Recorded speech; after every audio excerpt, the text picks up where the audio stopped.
சுட்டுமிழி சுடரில் அடுத்து என்ன நடக்க போதா அப்படின்னு சொல்லிட்டு ப்ரெடிக்ஷனாக பார்க்கலாம். வாங்க பார்க்கலாம். சுடர் ஸ்கூலுக்கு போக போகிறதாவும் அதுவும் இல்லாமல் 50% ஸ்காலர்ஷிப்பில் ஃபஸ்ட் மார்க் எடுத்து பாஸ் பண்ணியிருக்கேன் அப்படின்னு சொல்லிட்டு தன்னோட அம்மாவான அபிக்கிட்ட சொல்லிடுறாங்க. சுடர் சொன்னதை கேட்டதுமே அபிக்கு சந்தோஷம் தாங்களேனே சொல்லலாம். இன்றைக்கான எபிசோடில் அபி தன்னோட இருக்கிற குமுதா கிட்ட தன்னோட ஃபீலிங்ஸை ஷேர் பண்ணிக்கிறாங்க. எந்த மாதிரி ஷேர் பண்ணிக்கிறாங்கன்னா, சுடர் இது நாள் வரைக்கும் தான் அனுபவித்த ஜெயில் தண்டனையும் சேர்த்து அவளும் அனுபவிச்சிருக்கா. இப்போவாது அவள் வெளியே போய் ஃப்ரீயாக ஸ்கூலில் படிக்கிறது எனக்கு சந்தோஷமாக இருக்குது அப்படின்னு சொல்லிட்டு சொல்கிறாங்க. இனி வர எபிசோடில் சுடர் என்ன செய்ய போகிறாங்கன்னா, ஸ்கூலுக்கு முதல் நாள் சந்தோஷமாக கிளம்பி போக போகிறாங்க. அது மட்டும் இல்லாமல் சண்முகம் ஒரு அட்வைஸும் சொல்லி தான் அனுப்புகிறாரு. சுடர், நீ இனிமேல் நல்லா படிக்கணும், அதுதான் உனக்கு எப்போவுமே பலம் அப்படின்னு சொல்லிட்டு சண்முகம் சொல்கிறாரு. இதை கேட்டதுமே சரிங்க மாமா, நான் நல்லா படிப்பேன், உங்கள் பேரையும் அம்மாவோட லட்சியத்தையும் நான் காப்பாற்றுவேன் அப்படின்னு சொல்லிடுறாங்க.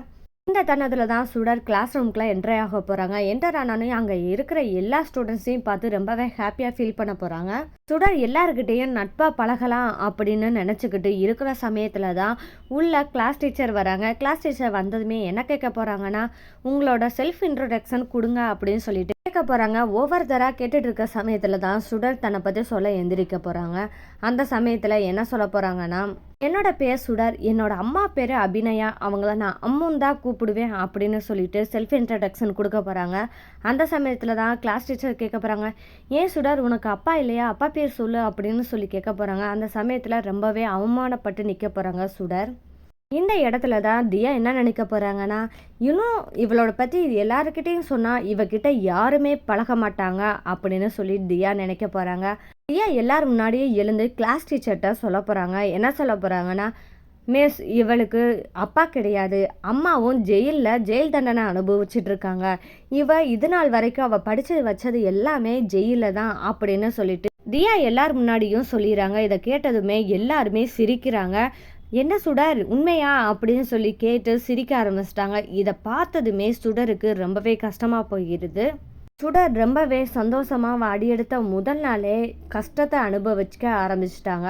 ஆனாலும் அவங்களுக்கு ஒரு நட்பு தான் என்றைக்கும் கை கொடுக்க போகுது அப்படின்னு பார்த்தா அது யாருன்னா, அதுவும் கர்ணாவோட மகன் தான் மகேஷ். அவன் தான் கை கொடுத்து எப்பவும் சப்போர்ட்டாக நிற்க போகிறானே சொல்லலாம். இனி வர எபிசோடில் இப்படி தாங்க நடக்க போகுது. அடுத்ததாக ஸ்கூல் முடிஞ்சு வீட்டுக்கு போகிற சுடருக்கு அவங்க மாமாவான சண்முகம் கேள்வி கேட்க போகிறாங்க. என்ன கேள்வினா, என்னடா சுடர், முதல் நாள் போயிருக்க ஸ்கூலுக்கு, எப்படி போச்சு அப்படின்னு சொல்லி கேள்வி கேட்க போகிறாங்க. இதை கேட்டதுமே அமைதியாக இருக்க போகிறாங்க. ஏன்னா சுடர் வாயை திறந்து சொன்னால் கண்டிப்பாக தியாவுக்கு தான் பிரச்சனை அப்படின்னு தெரிஞ்சு வாயை மூடிக்கிட்டு இருக்க போகிறாங்க. இருந்தாலும் சுடருக்கு வீட்டில் சப்போர்ட்டாக இருக்கிறது யாருன்னா சண்முகம் மட்டும் இல்லாமல் சண்முகத்தோட மகனும் சப்போர்ட்டாக இருக்காங்க. அதனால் சண்முகத்தோட மகன் என்ன சொல்லிடுறான்னா, அப்பா, இந்த மாதிரி தியா என்ன சொல்லிட்டானா, கிளாஸ் ரூமில் எல்லாரும் முன்னாடியும் இவங்க அம்மா ஜெயிலில் இருக்காங்க, அதுவும் இல்லாமல் இவளுக்கு அப்பா இல்லை அப்படின்றது எல்லாத்தையும் சொல்லி இவளை கஷ்டப்படுத்திட்டா அப்படின்னு சொல்லிட்டு தியாவை பற்றி சொல்ல போகிறாங்க.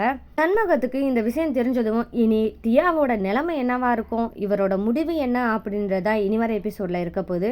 இது மட்டும் இல்லைங்க, சண்முகத்துக்கும் ஒரு பிரச்சனை வேற வழியில் வரப்போகுதுன்னே சொல்லலாம். அப்படி என்ன வரப்போகுது அப்படின்னு பார்த்தா, கடை எபிசோடில் கர்ணா என்ன செஞ்சிருந்தாருன்னா, தன்னை பிளாக்மெயில் பண்ணுற அந்த பர்சனை போய் பார்க்கணும் அப்படின்னு சொல்லிட்டு தேடி போயிருந்தாரு.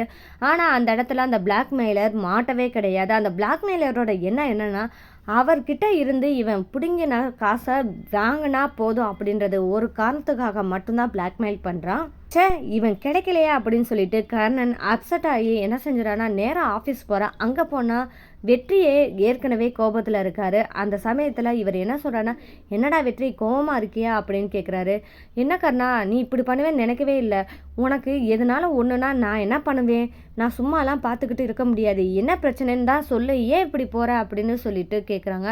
அந்த சமயத்தில் வெற்றி என்ன சொல்கிறான், இங்கே பாரு கர்ணா, ஓ இஷ்டத்துக்கு இருப்பேனா நீ இரு, நான் ஒன்றும் சொல்ல மாட்டேன், அதுக்காண்டி உனக்கு எதனாலும் பிரச்சனைனா நான் பார்த்துக்கிட்டு சும்மா இருக்க மாட்டேன் அப்படின்னு சொல்லிட்டு வெற்றி சொல்லிடுறாரு. உனக்கு என்னதான் பிரச்சனை அப்படின்னு சொல்லிட்டு கேட்குறாரு வெற்றி. அந்த தருணத்தில் கர்ணா என்ன சொல்கிறாருன்னா, இல்லை வெற்றி, ஒரு கொஞ்ச நாளாக எனக்கு ஒரு ராங் நம்பர்ஸ் ரொம்பவே வந்துக்கிட்டு இருக்கு, இதை யாருன்னு விசாரிச்சுக்கிட்டு இருக்கேன், அதுவும் இல்லாமல் இது அபியோட வேலையாக இருக்குமோன்னு எனக்கு தோணுது, அபி ஜெயிலில் இருக்கும்போது எப்படி இவளால் எதுவும் பண்ண முடியும் அப்படின்னு யோசிச்சுக்கிட்டு இருக்கேன் அப்படின்னு சொல்லி கேட்குறாரு. அதுவும் இல்லாமல் அபிக்கு அவங்க அப்பா மட்டும்தானே, வேற யாரும் இல்லைல அப்படின்னு சொல்லிட்டு கர்ணா கேட்குறாரு. அபி ஏற்கனவே என்கிட்ட சவால் விட்டுருந்தா, உன்னையும் வெற்றியும் நான் பிரிச்சே ஆவேன் அப்படின்னு அப்படின்னு சொல்லி சவால் விட்டுருந்தா அது நடந்துருமோ பயமா இருக்கு அப்படின்னு சொல்லிட்டு வெற்றி கிட்ட சொல்றாரு கர்ணா. கர்ணா பேசினதை கேட்ட வெற்றிக்கு என்ன தோணுச்சுன்னா கரெக்டாக கேள்வி கேட்டான்னு சொல்லலாம். அவ பழி வாங்கணும்னா என்னத்தான் பழி வாங்கணும், உன்னை எதுக்கு பழி வாங்கணும் அப்படின்னு சொல்லிட்டு கேள்வி கேட்குறாரு. கர்ணா யோசிக்கிறார், இவன்ட்ட பேசுனா கரெக்டாக ஒரு கேள்வி கேட்டானே அப்படின்னு சொல்லிட்டு கர்ணா யோசிக்கிறாரு. இந்த தருணத்தில் தான் கர்ணா அழுத்தம் திருத்தமா அபிக்கு அவங்க அப்பாவை தவிர்த்து வேற யாரும் கிடையாதுல்ல அப்படின்னு சொல்லிட்டு திரும்பவும் கேட்க ஆரம்பிச்சதுமே வெற்றிக்கு என்ன தோணுதுன்னா அபிக்கு அண்ணன் இருக்காரு, அதுவும் என்னை பார்க்க வந்தாரு அப்படின்ற விஷயத்த சொல்லலாமா வேணாமான்னு சொல்லிட்டு யோசிச்சுக்கிட்டு இருக்காரு.